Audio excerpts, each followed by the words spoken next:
അവിടെ പൂർവ്വജന്മ ഓർമ്മ വന്നതിൽ കൂടുതൽ പേരും കഴിഞ്ഞ ജന്മത്തിലെ ഈജിപ്ഷ്യൻ ഫറോയോ റോമൻ സോൾജറോ ഒക്കെ ആയിരുന്നു. ഇതൊക്കെ ഒരു ഇമാജിനേഷൻ ആണെന്നാണ് എനിക്ക് തോന്നിയത്. കാരണം എല്ലാവരും കഴിഞ്ഞ ജന്മത്തിൽ ഫറോ ആകാൻ ഒക്കത്തില്ല. ഫറോകളുടെ എണ്ണം വളരെ കുറവാണ്. ശരിയാണ്. നമുക്ക് ആരുടെ കേസിൽ എന്ത് വേണോ പറയാം. അത് ഈ നാഡീ ജ്യോത്സ്യക്കാരുടെ അടുത്ത് പോകുന്നവർ തന്നെ ഇതിൽ അഡിക്റ്റായിട്ട് പോകുന്നവരുണ്ട്. അതെ. പക്ഷേ അലക്സാണ്ടർ ജേക്കബ് സാറ് IPS ആയിട്ടുള്ള അദ്ദേഹം നമ്മുടെ തന്നെ ഇന്റർവ്യൂവിൽ അദ്ദേഹം പറഞ്ഞിട്ടുണ്ട്, അദ്ദേഹം മറ്റൊരു സ്ഥലത്ത് പൂർവ്വജന്മത്തിൽ അദ്ദേഹം അവിടെ ആയിരുന്നു. രാജാമറ്റോ ആയിരുന്നില്ല. രാജാവ് കൊന്നൊരാളായിരുന്നു. അല്ല, അങ്ങനെയാണെങ്കിൽ അത് അബാക് മീഡിയക്കാർ ആ ഡീറ്റെയിൽസൊക്കെ വാങ്ങിച്ച് തങ്ങൾ കൊണ്ടുപോയി അന്വേഷിക്കും. ആദ്യമേ ഇത് ആത്മാവിടെ ശല്യം കൊണ്ടാണ് ഈ അസുഖം വരുന്നത്.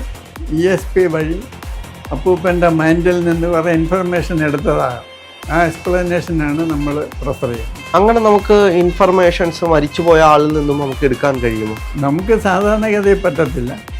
നമ്മളൊരു ഓൾട്ടേർഡ് സ്റ്റേറ്റിൽ പോവുകയാണെങ്കിൽ. സാറ് അത്തരത്തിൽ ഏതെങ്കിലും സമയം സാറിൻ്റെ പുനർജന്മം കണ്ടെത്താൻ വേണ്ടിയിട്ട് ഒരു യാത്ര നടത്തിയിട്ടുണ്ടായിരുന്നു? പുനർജന്മം കണ്ടെത്താൻ വേണ്ടി യാത്ര നടത്തിയിട്ടില്ല. അറിയാൻ വേണ്ടിയിട്ട് ഇങ്ങനെയുള്ളവരെ ഇനി പലരെ എനിക്ക് പരിചയമുണ്ട്. ഒരുപാട് പേരെ. നമുക്കൊരു ക്യൂരിയോസിറ്റി ഉണ്ടാകില്ല, അതായത് എല്ലാവരും അവരുടെ പൂർവ്വജന്മങ്ങൾ തേടി പോകുമ്പോൾ നമ്മുടെ പൂർവ്വജന്മം എങ്ങനെ ആയിരിക്കുമെന്ന് അറിയാൻ വേണ്ടി. എനിക്ക് പൂർവ്വജന്മത്തിനെ പറ്റി ഉള്ള സങ്കല്പം വ്യത്യാസമാണ്. അതുകൊണ്ട് ഞാൻ പൂർവ്വജന്മം അന്വേഷിക്കുന്നതിൽ ഒരർത്ഥമില്ലെന്ന് എനിക്കറിയാം. എങ്ങനെയാണ് സാറിൻ്റെ പൂർവ്വജന്മത്തിലെ സങ്കല്പം?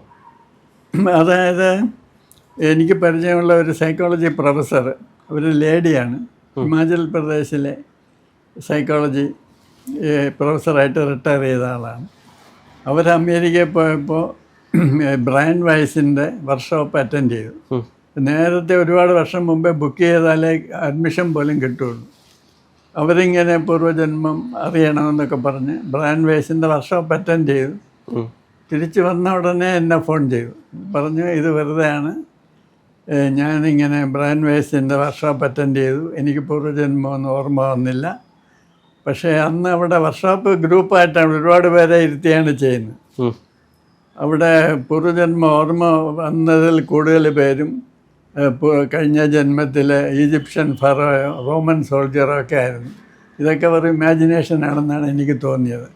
കാരണം എല്ലാവരും കഴിഞ്ഞ ജന്മത്തിൽ ഫറോ ആകാൻ ഒക്കത്തില്ല. ഫറോകളുടെ എണ്ണം വളരെ കുറവാണ്. ശരിയാണ്. ഇതൊക്കെ ആളുകളുടെ വിഷ്വൽ തിങ്കിങ്. ചിലപ്പോൾ രാജാവായിരിക്കും, മന്ത്രിയായിരിക്കും. അതെ അതെ. അപ്പൊ സാധാരണപ്പെട്ട മനുഷ്യരായിട്ട് മരിച്ച ആരുമില്ല, എല്ലാവരും രാജാവോ മന്ത്രിയോ ഒക്കെ ആയിരിക്കും. ഇങ്ങനെ ഉള്ള പാസ്റ്റ് ലൈഫ് റിഗ്രഷന് പോകുന്നവരെല്ലാം അവരെ സുഖിപ്പിക്കുന്ന പാസ്റ്റ് ലൈഫുമായിട്ടാണ് തിരിച്ചു പോകുന്നത്. ചിലപ്പോൾ ചില ആളുകൾ പറയും, നിങ്ങളുടെ പാസ്റ്റ് ജന്മത്തിൽ നിങ്ങൾ ഇന്നതായത് കൊണ്ടാണ് ഇന്ന് നിങ്ങൾ ഈ രീതിയിൽ ജീവിക്കുന്നത്. നമുക്ക് ആരുടെ കേസിൽ എന്ത് വേണോ പറയാം. അത് ഈ നാഡീ ജ്യോത്സ്യക്കാരുടെ അടുത്ത് പോകുന്നവർ തന്നെ ഇതിൽ അഡിക്റ്റായിട്ട് പോകുന്നവരുണ്ട്. അതെ.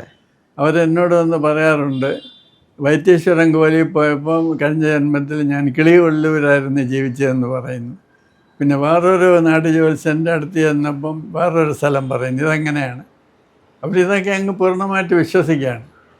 പക്ഷേ അലക്സാണ്ടർ ജേക്കബ് സാറ് IPS ആയിട്ടുള്ള അദ്ദേഹം നമ്മുടെ തന്നെ ഇന്റർവ്യൂവിൽ അദ്ദേഹം പറഞ്ഞിട്ടുണ്ട്, അദ്ദേഹം മറ്റൊരു സ്ഥലത്ത് പൂർവ്വജന്മത്തിൽ അദ്ദേഹം അവിടെ ആയിരുന്നു. രാജാമറ്റോ ആയിരുന്നു. രാജാവ് കൊന്നൊരാളായിരുന്നു. രാജാവിന്റെ മന്ത്രിയായിരുന്നു. അപ്പം അദ്ദേഹം ചതിച്ചു കൊന്ന് പിന്നീട് അദ്ദേഹം ആ ഒരു വീട്ടിലായിരുന്നു. പിന്നീട് ആ വീട് തേടിപ്പോയ കഥയെല്ലാം അദ്ദേഹം പറഞ്ഞു. അപ്പൊ അങ്ങനെ ഒരു കഥ ഉണ്ടായിരുന്നു എന്നോ അത് യാഥാർത്ഥ്യമാണെന്നോ അദ്ദേഹം ഒരു ഇന്റർവ്യൂവിൽ പറഞ്ഞിട്ടുണ്ടായിരുന്നു.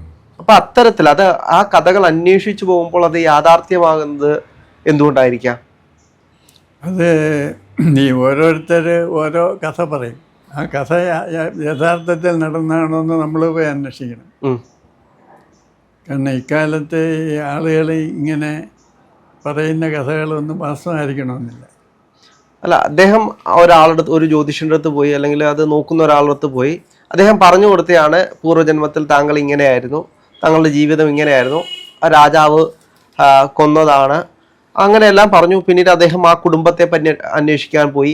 അന്നത്തെ കാലത്ത് അങ്ങനെ ഒരു കുടുംബം ഉണ്ടായിരുന്നു, ഇപ്പോഴും ആ ഒരു കുടുംബത്തിൻ്റെ തലമുറകൾ വരുന്നുണ്ട്. അപ്പോൾ അദ്ദേഹം ആ വീട്ടിൽ പോയി. പിന്നീട് ആ വീട്ടിൽ ചെന്നപ്പോൾ അത്തരത്തിലുള്ള ആളുകൾ ഉണ്ടായിരുന്നു. അതെല്ലാം യാഥാർത്ഥ്യമായിരുന്നു, ആ കേട്ട കഥകളും മറ്റു കാര്യങ്ങളും എല്ലാം. അല്ല, അങ്ങനെയാണെങ്കിൽ അത് അബാക് മീഡിയക്കാർ ആ ഡീറ്റെയിൽസൊക്കെ വാങ്ങിച്ച് തങ്ങൾ ഒന്നുപോയി അന്വേഷിക്കണം. ഇപ്പം അലക്സാണ്ടർ ജേക്കബ് സാറ് പറയുന്നതൊക്കെ ചിലപ്പോൾ സത്യമായിരിക്കും. പക്ഷെ ഒരുപാട് പേര് ഈ ചാനലിൽ അപ്ലാസ് കിട്ടാൻ വേണ്ടി പുളു ധാരാളം അടിക്കും. അപ്പോൾ അങ്ങനെയാണോ എന്ന് നിങ്ങളൊന്ന് പോയി അന്വേഷിക്കണം. അത് നല്ലതാണ്. ആത്മാക്കളെ തേടി പോകുമ്പോൾ ഒരുപാട് പേര് ഈ ആത്മാക്കളെ തേടി പോയിട്ടുണ്ട്. യഥാർത്ഥത്തിൽ ഈ തേടിപ്പോകുന്ന ആളുകളിൽ ചിലപ്പോൾ സൈക്കോസൊമാറ്റിക് ഇഷ്യൂസ് ആയിരിക്കും കുറേ ഉള്ളത്.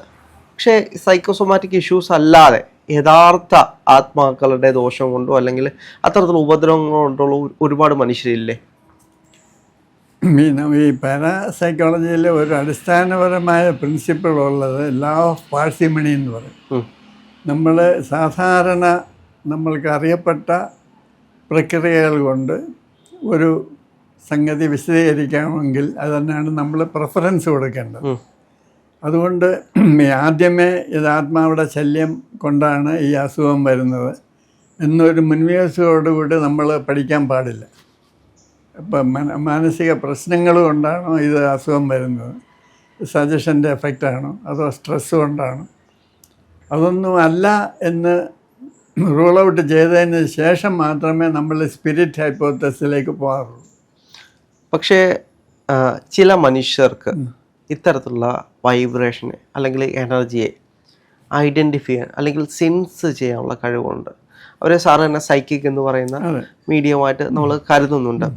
യഥാർത്ഥത്തിൽ ഈ സൈക്കിക് ആയിട്ടുള്ള ഒരാൾ, അയാൾ സൈക്കിക് ആണോ അല്ലയോ എന്ന് നമുക്ക് എങ്ങനെ അറിയാൻ കഴിയും? കാരണം ഇത്തരത്തിൽ ഞാൻ പ്രേതത്തെ കണ്ടിട്ടുണ്ട് അല്ലെങ്കിൽ ഇത് എനിക്ക് അനുഭവിക്കാൻ കഴിയുന്നുണ്ട് എന്ന് പറയുന്ന ഒരുപാട് ആളുകളുണ്ട്. ഇതിവരുടെ ഭയം കൊണ്ടാണോ യഥാർത്ഥത്തിൽ ഇവരൊരു സൈക്കിക് പേഴ്സൺ ആണോ എന്ന് നമുക്ക് എങ്ങനെ തിരിച്ചറിയാൻ കഴിയും? ഈ സൈക്കിക്കുകളെല്ലാം ഒരുപോലെയല്ല. മൈൽഡ്ലി സൈക്കിക്കായിട്ടുള്ളവരുണ്ട്, ഹൈലി സൈക്കിക്കായിട്ടുള്ളവരുണ്ട്. ഈ ഹൈലി സൈക്കിക്കായിട്ടുള്ളവർ സാധാരണ അത് വേറെ ആരും ഇഷ്ടപ്പെടുന്നവരല്ല. അപ്പോൾ അവർ ഈ മീഡിയയിലൊന്നും വന്ന് പ്രകടനം നടത്താൻ തീരെ സാധ്യതയില്ല. പിന്നെ സ്വല്പമൊക്കെ സൈക്കിക്കായിട്ടുള്ളവരാണ് ഇങ്ങനെയൊക്കെ വരുന്നത്. ഇപ്പോൾ അവർ പറയുന്നതെല്ലാം 100% നമുക്ക് മുഖവിലേക്ക് എടുക്കാൻ ഒക്കത്തില്ല. ഈ സൈക്കിക്കായിട്ടുള്ളവർക്ക് സാധാരണ ഒരുപാട് പാരാനോർമൽ എക്സ്പീരിയൻസസ് കാണും. അങ്ങനെയുള്ളവർ എന്നെ കാണാൻ വന്നിട്ടുണ്ട്, ഇപ്പോഴും വരുന്നുണ്ട്. അപ്പോൾ അവരുടെയൊക്കെ എക്സ്പീരിയൻസ് കുട്ടിക്കാലം തൊട്ടുള്ളത് ഞാൻ കേട്ടിട്ടുണ്ട്. അപ്പോൾ ഇവർക്ക് കുട്ടിക്കാലം തൊട്ടേ ഒരുപാട് സൈക്കിക് എക്സ്പീരിയൻസസ് കാണും. അതായത് സ്വപ്നം കണ്ടത് അതേപോലെ നടക്കുക, ചിലരെ കാണുമ്പോൾ അവരുടെ മനസ്സിൽ അവരെ പറ്റി കുറേ വിവരങ്ങൾ തന്നെ വരിക, പിന്നെ അന്വേഷിക്കുമ്പോൾ അതൊക്കെ കറക്റ്റാണെന്ന് അറിയുക. ഇങ്ങനെയുള്ള ഒരുപാട് അനുഭവങ്ങളുള്ളവരെയാണ് സൈക്കിക് എന്ന് പറയുന്നത്. അപ്പോൾ അവർ ഒരു സ്ഥലത്ത് ചെന്നാൽ അവർ ചില വിഷൻസ് കണ്ടെന്ന് വരും. അപ്പോൾ അത് ടൈം സ്ലിപ്പ് എക്സ്പീരിയൻസ് ആയിരിക്കാം, മറ്റു പലതുമായിരിക്കാം. പക്ഷേ ഇവർ അത് ആത്മാക്കളായിട്ട് തെറ്റിദ്ധരിക്കുകയാണ്. ഇങ്ങനെ പലരെയും ഞാൻ കണ്ടിട്ടുണ്ട്. പിന്നെ ഒരാൾക്ക് ബാധ കൂടിയതുപോലെ പെരുമാറുക. അപ്പോൾ ഇവർ സ്വാഭാവികമായിട്ട് വിചാരിക്കും അത് യഥാർത്ഥ ബാധയാണെന്ന്.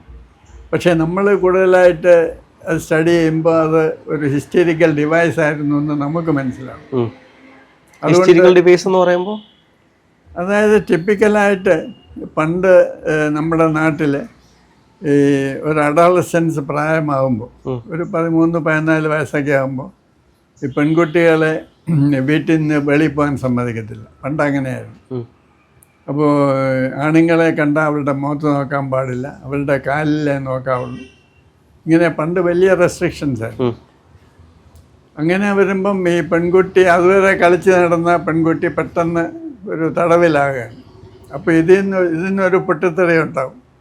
സാധാരണ ഈ പൊട്ടിത്തെറി ഉണ്ടാകുന്നത് ബാധയുടെ രൂപത്തിലാണ്. അപ്പോൾ മരിച്ചുപോയ വലിയമ്മ കയറി എന്ന് പറയും, അല്ലെങ്കിൽ അപ്പൂപ്പൻ കയറി എന്ന് പറയും.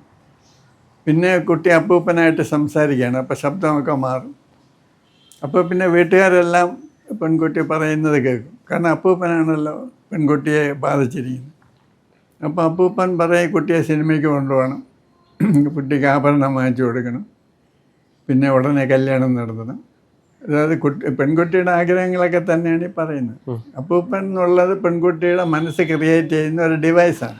പക്ഷെ അവിടെ ഒരു സംശയം ചോദിച്ചോട്ടെ, ചില ഇപ്പൊ സാറ് പറഞ്ഞോട്ടെ, ഒരു പെൺകുട്ടി അപ്പൂപ്പന്റെ ശബ്ദം അല്ലെങ്കിൽ ആ രീതി ഇമിറ്റേറ്റ് ചെയ്യുന്നു. പക്ഷെ ആ കുട്ടി കണ്ടിട്ടില്ലാത്ത അപ്പൂപ്പൻ, അത് കണ്ടിട്ടില്ല എന്ന് കരുതുക, ഒരു തലമുറയ്ക്ക് മുമ്പിട്ടുള്ള ആളുകൾ മാത്രമേ അപ്പൂപ്പനെ കണ്ടിട്ടുള്ളൂ. ആ അപ്പൂപ്പനെ ആ കുട്ടി ഇമിറ്റേറ്റ് ചെയ്യുമ്പോൾ അത് അതേപോലെ ചില ശൈലികളാണെങ്കിലും മറ്റു കാര്യങ്ങളാണെങ്കിലും അതേപോലെ വരുന്നതും അത് ഐഡന്റിഫൈ ചെയ്യാൻ കഴിയുന്നത് ആ തലമുറയിൽ ജീവിച്ചിരുന്ന ആളുകൾക്ക് മാത്രമാകുമ്പോൾ അവിടെ എന്തെങ്കിലും ഒരു അത്ഭുതം സംഭവിക്കുന്നുണ്ട് മാത്രമല്ല അങ്ങനെ വരുന്നത്. അത് ഒരു വളരെ നല്ല ചോദ്യമാണ്. അപ്പോൾ നമ്മൾ പാരാസൈക്കോളജിയിൽ പറയുന്ന ഒരു കാര്യം, ഏതെങ്കിലും ഒരു എമോഷണൽ സ്ട്രെസ്സിൽ വരുമ്പോൾ അത് ഉത്കടമായിരിക്കണം. ചിലപ്പോൾ ESP കൂടെ വർക്ക് ചെയ്യും. ESP എന്ന് പറയുമ്പോൾ എക്സ്ട്രാ സെൻസറി പെർസെപ്ഷൻ. അതായത് പെൺകുട്ടി യഥാർത്ഥത്തിൽ അപ്പൂപ്പനെ കണ്ടിട്ടില്ലെങ്കിലും അപ്പൂപ്പൻ അറിയാവുന്ന കുറേ സംഗതികൾ പുള്ളിയിൽ കൂടെ വന്നെന്ന് വരാം. ഇതിപ്പോൾ അപ്പൂപ്പൻ്റെ അച്ഛൻ്റെ പേര് ചോദിക്കുകയാണെങ്കിൽ ചിലപ്പോൾ കറക്റ്റായിട്ട് പറഞ്ഞെന്ന് വരാം. അത് പെൺകുട്ടി ഒരിക്കലും അറിഞ്ഞതാകണമെന്നില്ല. അത് പെൺകുട്ടിയുടെ ദേഹത്ത് യഥാർത്ഥത്തിൽ അപ്പൂപ്പൻ കയറിയതല്ല, നേരെ മറിച്ച് പെൺകുട്ടി എമോഷണലി സ്ട്രെസ്ഡ് ആയതുകൊണ്ട് ESP വഴി അപ്പൂപ്പൻ്റെ മൈൻഡിൽ നിന്ന് കുറേ ഇൻഫർമേഷൻ എടുത്തതാകാം. ആ എക്സ്പ്ലനേഷനാണ് നമ്മൾ പ്രിഫർ ചെയ്യുന്നത്. അങ്ങനെ നമുക്ക് ഇൻഫർമേഷൻസ് മരിച്ചുപോയ ആളിൽ നിന്നും നമുക്ക് എടുക്കാൻ കഴിയുമോ? നമുക്ക് സാധാരണഗതിയിൽ പറ്റത്തില്ല. നമ്മളൊരു ഓൾട്ടേർഡ് സ്റ്റേറ്റിൽ പോവുകയാണെങ്കിൽ ചിലപ്പോൾ നടന്നെന്ന് വരാം.